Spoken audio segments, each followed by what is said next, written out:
अस्सलाम वालेकुम। आज की वीडियो के अंदर शरबत पुदीना प्लस अदरक एक इंतहाई बेस्ट चीज़ मैदा के अमराज और इससे जुड़ी हुई तमाम बीमारियों के लिए है। आपको बताता चलूं कि ये किन किन चीज़ों के लिए है।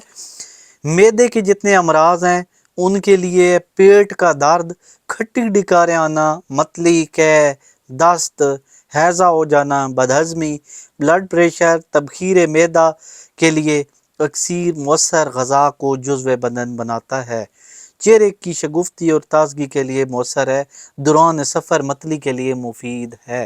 ठीक है, बड़े लोग जो हैं वो 2 चम्मच इस्तेमाल कर सकते हैं हर खाने के बाद। छोटे बच्चों को आधी चम्मच दें। अच्छा, इसके अंदर पुदीना, जिसको पुदीना कहते हैं, और अदरक और बहुत सारी चीज़ें इसके अंदर हैं। इंतहाई बड़ी सी बोतल है, 240 मिलीलीटर है, यानी आधे लीटर से थोड़ी कम, और बहुत बेहतरीन किस्म की दवाई है। यकीन करो कि देसी है, इसके कोई साइड इफ़ेक्ट भी नहीं है और बहुत सारी देसी चीज़ें इसके अंदर मौजूद हैं, आप यहाँ पे देख सकते हैं। तो इसका फ़ायदा ये है कि ये इसके साइड इफ़ेक्ट भी नहीं है और ये बहुत अच्छा असर करती है। तो इसी वीडियो के साथ इजाज़त चाहता हूँ। अल्लाह हाफ़िज़। मज़ीद ऐसी मेडिसन के रिलेटेड मालूमात के लिए हमारी चैनल को सब्सक्राइब कीजिए। शुक्रिया।